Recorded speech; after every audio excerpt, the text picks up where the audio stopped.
6th of March, Rabbi Moore, Parsha, Hashavua, Vayikra. Okay. New week, a new Chumash. Chumash Vayikra. Which is interesting because it has almost no narrative. It's almost entirely halachas.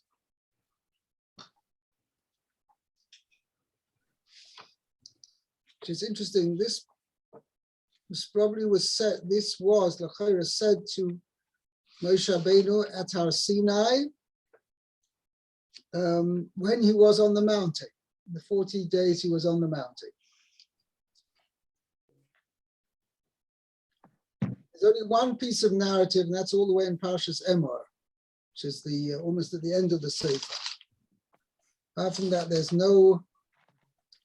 It's almost. There's actually a narrative of the 8th day on the Rosh Chodesh Nisan, when the Mishkan was inaugurated. That's the other piece. That's in Parshas Shmini, Parshas Tzav, Parshas Shmini. Okay, let's go. Shomea, would you like to start? You're the Kohen, so you get to start first. Okay, very good. So it says, let's see, Vayikra El Moshe, Vaydaber Hashem, Elad Me'ohem Moed Lemor. It says, he called to Moshe, and Hashem said to him, Hashem spoke to him from the tent of meeting, saying. Okay, so let's see. There's a lot of Rashi here. Wow. Yeah. Okay, Vayikra El Moshe. He called to Moshe. Okay, who is he? Okay, well, it must be Hashem. Because Hashem spoke, that the next part is, Yeah. and Hashem spoke to him from the tent of meeting, say. Okay. Why is this say, and Hashem spoke to him? That implies that it's not Hashem. First Hashem called to him, as we're going to see. First Hashem called to him, and then Hashem spoke to him.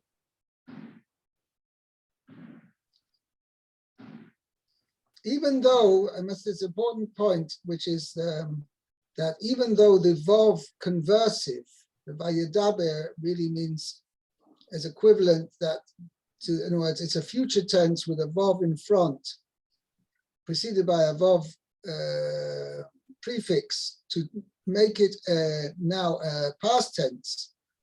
So it's a Vav conversive, but nevertheless, it does have a connotation of being conjunction as well. So it's not, no, it says, obviously the first one, it says, Vayikra Moshe, that doesn't seem to have any connection to it previously. It is also previously because Rashi sometimes makes a point that if the first letter or the first word is preceded by a Vav, then that shows a connection to the previous section. That's why sometimes it says Eileh, and sometimes it says Ve'eileh. Rashi always points it out over there. Okay, but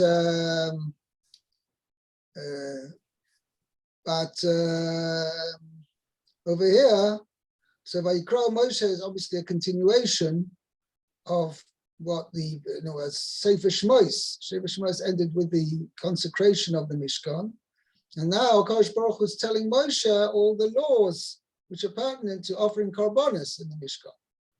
As I mentioned before, it could well have been that these laws were told to Moshe already on Har Sinai, before the actual construction of the Mishkan. But the Maisa, these laws became applicable only after the Mishkan was constructed and in use.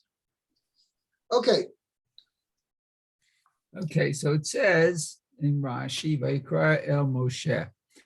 L'chol dibrot, l'chol amirot, l'chol sivuyim, kadma kriya. Okay, so what? For each dibrot, saying, I guess. Right, or- all dibros, where in other words, wherever it says Vayidaber Hashem, or l'chol amiros, where it says Vayomer Hashem, or l'chol tzivuyim, where it says Vayitzav Hashem, commands. right? All these places where Kodesh Baruch Hu is either speaking or commanding Moshe, Kadma Kriya, they were preceded by a call, Oh, right? Loshen Chiba. Now Rashi adds in that this call was a Loshen Chiba, expression of endearment. What Rashi is pointing out is, let's say I see you walking along the street and I'm on the other side of the street and I want to get your attention. So I say, Meya! Now, am I showing a particular expression of endearment when I do that? Not really. No, because I want to get your attention. You're the other side of the street. right. Hmm. But if I'm talking to you now, I mean, I haven't yet, but I'm coming to talk to you and you see me and I say, Meya. Now, that word Meya, I don't need to say that. I don't have to mention your name. Obviously, if I want to speak to you, you're face to face with me. I don't need to mention your name at all. The fact that I mention your name is an expression of endearment. Meya, I've got something to tell you. So mentioning your name is an expression of endearment. And that's what's meant over here.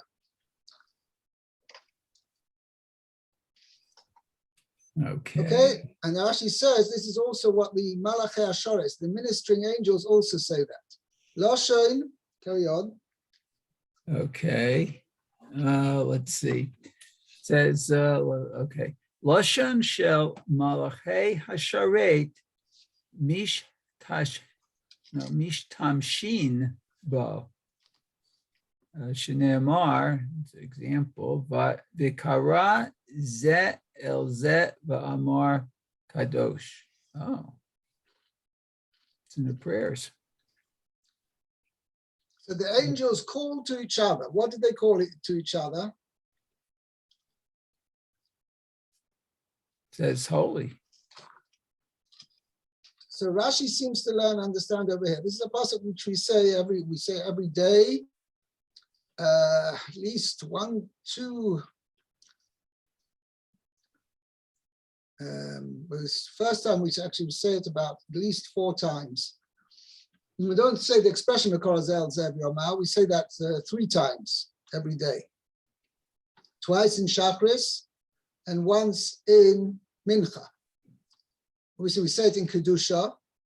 V'korazel zev yomah, Kodosh, Kodosh, Kodosh. Okay. And so we say it in Kedusha of Shachris and we say in Kedusha of Mincha. And in addition, we also say it before Kriyas Shema. No, there we don't have to use the expression V'korazel zev yomah. But after Shemona Esrei, after Tachanun, we say in Ashrei Uvaletzion, it says V'ato Kadosh Yoshev Tehilos Yisrael V'korazel zev yomah, which was called Kedusha de Sidra. Means that the closing Kedusha. So the Maisa, we also say V'korazel zev yomah. Okay, now l'chayra, you could have learned that Korazel zev v'omar, that what did they call to each other? What said following, Kodesh, Kodesh, Kodesh. But it sounds like Rashi's not interpreting it differently. First they called to each other, and then v'omar, and then they said, Kodesh, Kodesh, and then they Kodesh. said, oh, okay. So each angel first called to his fellow man, to a fellow angel, shall we say, called to his fellow angel to draw his attention that everybody should say this in unison. And each angel then said, Kodesh, Kodesh, Kodesh. That's what Rashi is explaining over there. And so the whole Indian of a Korazel Zerbiomar was a similar idea over here. Each angel called to the other as a kind of an expression of endearment that they should each of them be ready to now together to say the Kedusha, to announce, declare Kodesh, Kodesh, Kodesh, Hashem Tzavakas Melech Haaretz Kvodo. Okay? Yeah. Okay. Aval Nevi'ei Umot Ha'olam Nigla Aleihen B'lashon Arai V'tum'ah Shneimar V'kar Elokim El Bil'am. So the prophets. It says Hashem chanced upon Bilam. Vayikra Elokim El Bilam means he chanced upon it. Just 1 second.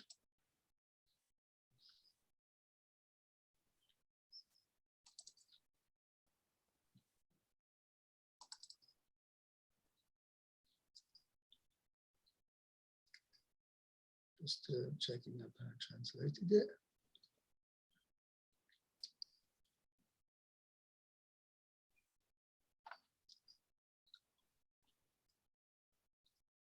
Chanced upon Bilam.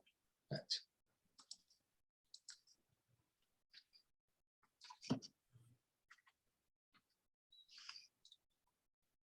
Okay.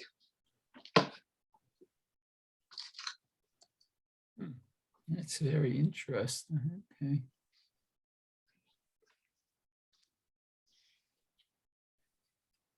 Which means that obviously HaKadosh Baruch Hu didn't call when he met when he wanted to give a prophecy to reveal a prophecy to Bilam. He didn't call him Bilam. He didn't. He said, all of a sudden he came to him and he felt a vision of coming upon him, but without a warning. Okay. Okay. Let's continue. Vayikra el Moshe. Okay. Vayikra el Moshe. Hakol holech umagia leoznav. So what the sound would go and arrive to his ears? That would reach his ears. Reach his ears. Ah. B'chol Yisrael Moshe. Oh, all of Israel wouldn't hear it. Ah. Right. Means the call was dafka to Moshe, that only Moshe heard. Mm-hmm. Okay. Yachol af hafsakot haita kriya.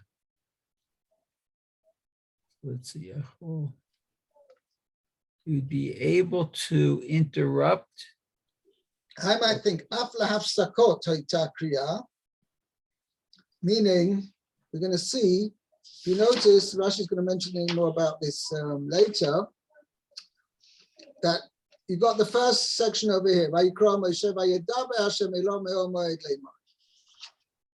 Okay.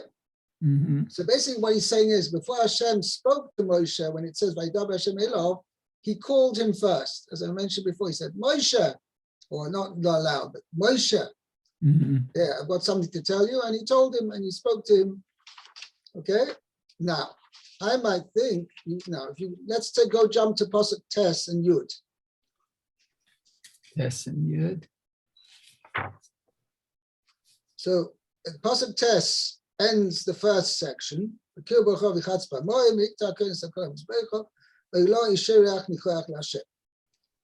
now there's a samach there, okay, which is indicates that in the Torah scroll, there's a Parsha stuma, which means a gap, but it's a closed gap. It means it's not a gap to the end of the line in the Sefer Torah. The next section starts at the end of the line, not the next line. Okay? That's a Parsha stuma, but there's a gap there. Oh. Okay? Now, go again. So then it starts, next section starts with Imminatzoi. That means now, that gap there is of significance, as Rashi is going to mention over here, that this gave, that HaKadosh Baruch Hu didn't tell Moshe Rabbeinu, the two sections, shall we say, successively, meaning that one straight after the other. But Kosh Baruch Hu stopped. He stopped there, and he waited. It doesn't say how long. He waited one section in the next, and he gave Moshe Rabbeinu time to absorb and contemplate and to digest, shall we say, what HaKadosh Baruch Hu had told him. Then HaKadosh Baruch Hu continued. That's Pasuk Yud. So it's like a new address from HaKadosh Baruch Hu. However, says Rashi over here, that when HaKadosh Baruch Hu started now telling Moshe, he didn't call him again, Moshe. He didn't address him again, meaning by name. It was just, we take a gap, then HaKadosh Baruch Hu carried on, However, every time there's a major gap, let's say, then you got similarly where there's Parsha Psucha, Sheni, it says also doesn't say again Vayidaber. The next time it says Vayidaber is all the way in chapter Gimel, I believe. No, not even chapter Gimel. It's also all continuous. Chapter Dalet, Chamishi.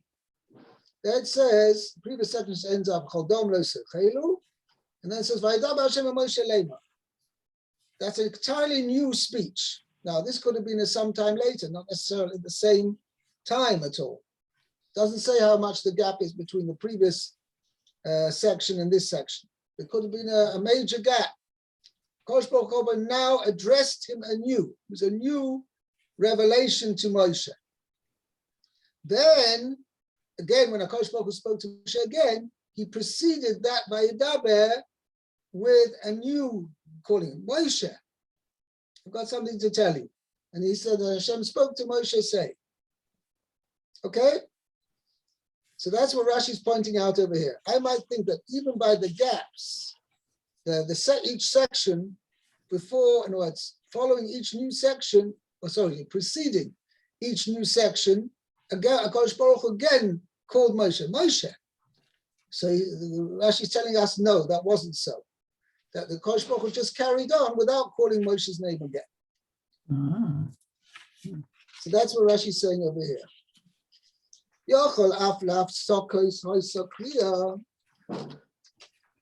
Okay, now. You have it? Yachol af lehafsod hayta kriya. Okay. Talmud lomar vayidaber. Lidibor hayta kriya. Below lahafsakot. Right, means lidibor hayta kriya below lahafsakot.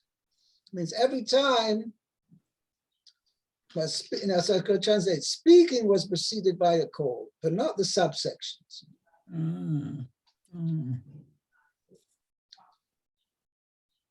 Okay.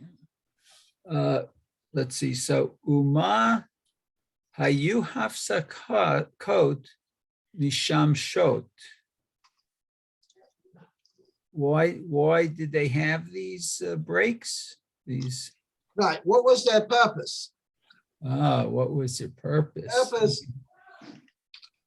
Okay, so it says litain revach lemoshe lehit bonain bein parasha leparasha.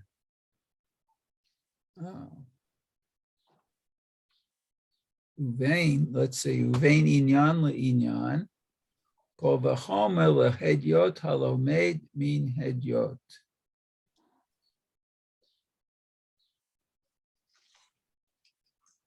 Okay, so it gives, let's see, Moshe lehit bonain time to think about it. Lehit bonain. Right. To reflect.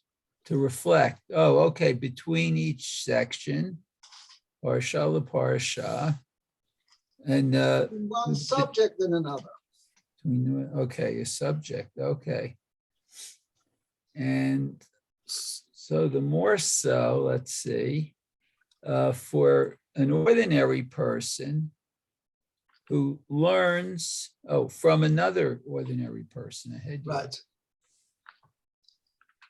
When you were talking about the gaps before, I had a quick question. Every once in a while in the Chumash, you see pay, pay, pay. Is that also a gap? Oh, pay, pay, pay. Yeah. That just indicates the end of a parsha, meaning the end of a sidra. Oh, okay. But the gap is not any bigger than otherwise. I see. I don't know actually where that minhag comes from to put 3 pays or 3 samachs. I don't know. Yeah. Every once in a while you see it. Okay. Very good. Okay. Next Rashi. A love to him. Lema'et et Aharon. Oh, to lessen Aharon. Oh, okay. Rabbi Yehuda spoke to Moshe and not to Aaron. No, not to Aaron. Okay. Rabbi Yehuda ben Betera Omer, Shalosh Esrei Dibrot Nemru Batorah LeMoshe Ula Aharon. There are 13 sentences, I guess, that were said in the Torah, to both Moshe and Aaron. Oh, okay. Wow. In 13 places in the Torah, it says, Vayidaber Hashem el Moshe ve'el Aaron leimor. Or something on those, a similar expression. This sounds like HaKadosh Baruch Hu speaking to both Moshe and Aaron. Yeah, therefore, as he says, ukenegdom, corresponding to them, you've got 13 places, miutim, 13 places where there's a miut, there's an expression, term to exclude, that Aaron is excluded. That it wasn't Hashem spoke to Aaron, but Hashem spoke to Moshe, who in turn was to tell over to Aaron. To teach you. Okay,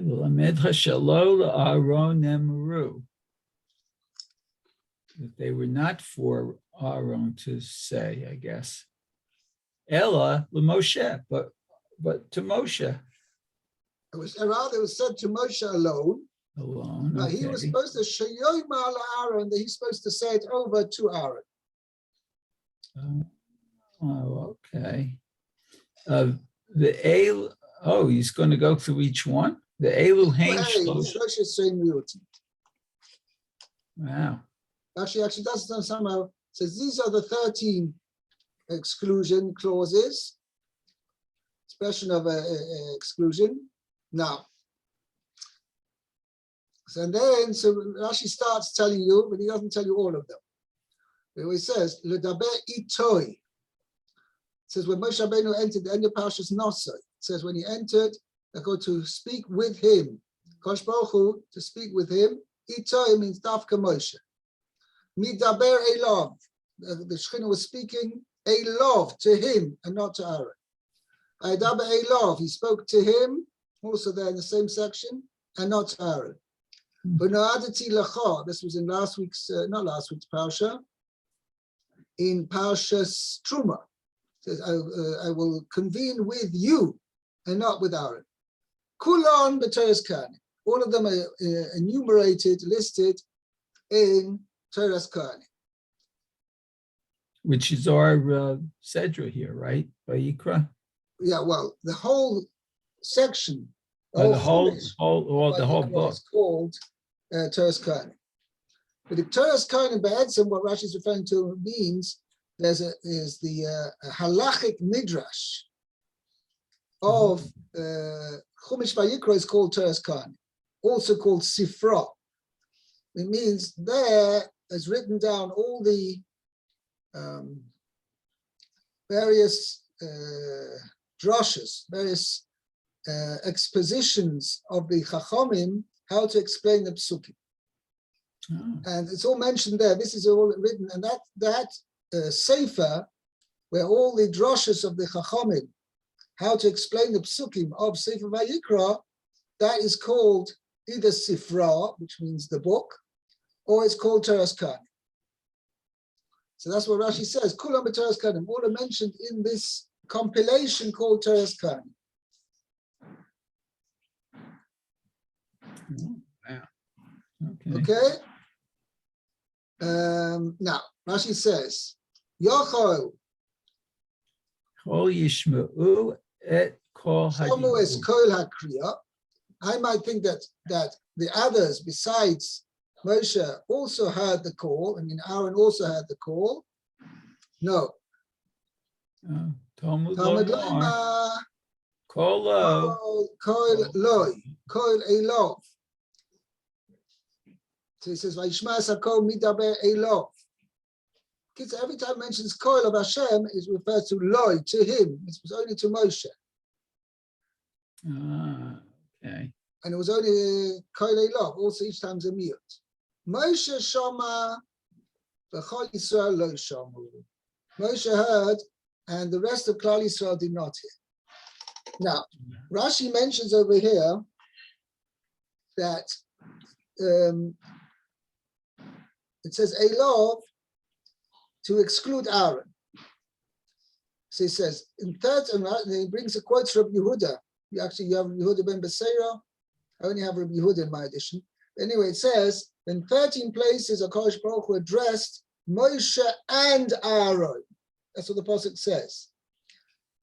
V'daber Hashem el Moshe ve'el Aaron leimor. Okay.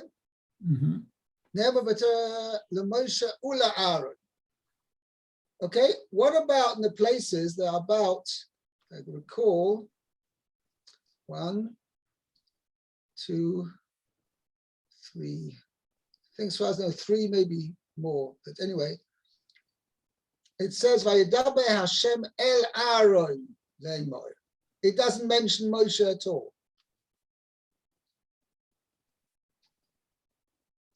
Okay. Now, the Malbim has a whole thesis on this section, a long discussion on this section. And he wants to come to a conclusion that where are there 13 places where it says that Hashem spoke to Moshe and Aaron? Maisa, he found only 11. So he wants to say that when it says Vaydaber Hashem and Aaron, it also means that's included in this as well. So when it says Hashem spoke to Aaron, it means he didn't Hashem spoke to Aaron. He spoke to Aaron through Moshe. However, it's quite clear from Rashi in Parsha Shmini, where is one of the places where it says Vaydaber Hashem el Aaron. The other places in Parshas Korach is that Hashem, Rashi understands it, that Hashem spoke to Aaron directly, not through Moshe. And I refer you to a Rashi in Parsha Shmini.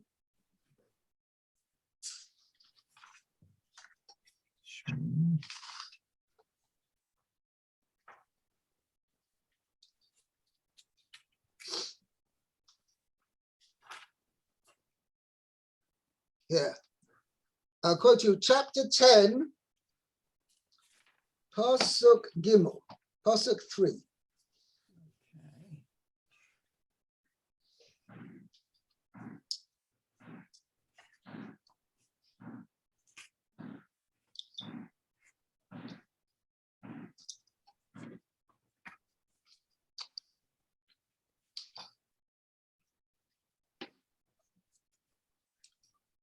Yeah. Okay. It says that after Nadav and Avihu, the two sons of Aaron, had brought unauthorized fire, it says Pasuk base. It says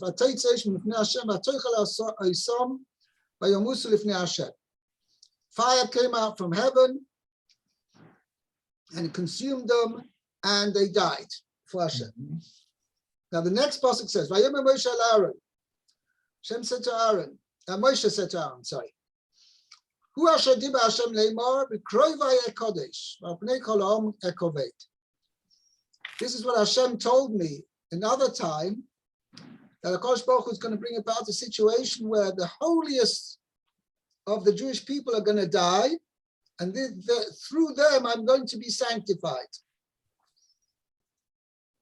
And it says Aaron's response, Vayidom Aaron. Aaron stayed quiet and he accepted Moshe's words. It was accepted that this was a gzera from Hashem, and it's not to be, shall we say,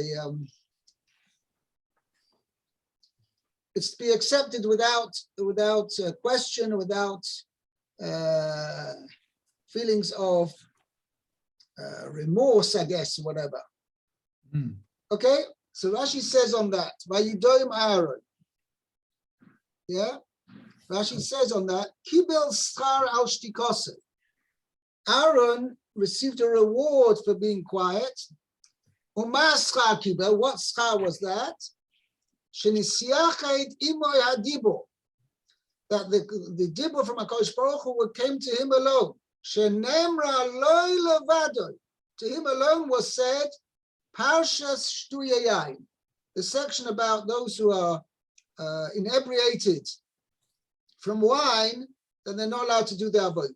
And that is the Psukim Vayikra.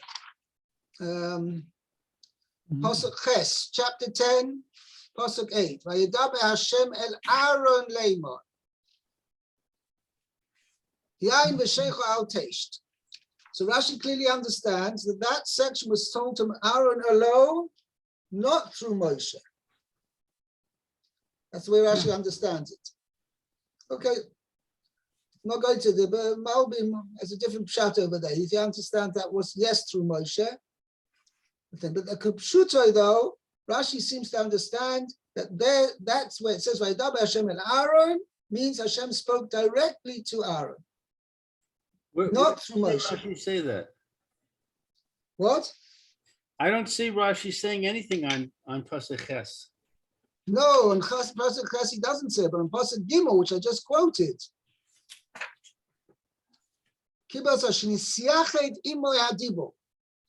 that the dibur came to him alone. To him alone was said the section about shtuya yain. And that I'm saying that is shtuya yain is referring to Pasuk Ches. Go back to the Rashi on Pasuk Gimel. Yeah, I am. I don't see. Okay.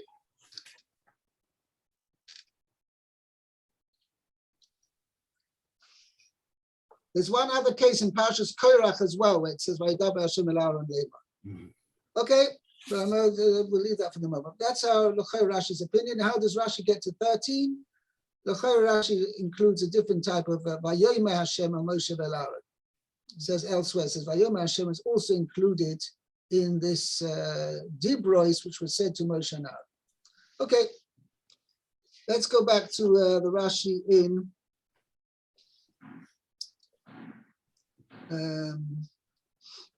that's Rashi in Vayikra. Okay, you know what? Maybe we'll stop here and we go up to Me'oil Moed. We'll go up to the Rashi starting Me'oil Moed. Okay, we'll stop Very there. good. Okay. Very good. Okay, have a good day, everybody. Okay. Oh, by the way, tomorrow, I don't know if I'll find a replacement, but I will not be able to give the share tomorrow because I'm going to bake matzahs. So I won't be giving the share, but I hope maybe we'll be able to get somebody else to replace me. Okay? I'll keep you informed, okay? Okay, thank you. Fine, be well. Colton, have a great day. Okay, call to be well. Bye-bye.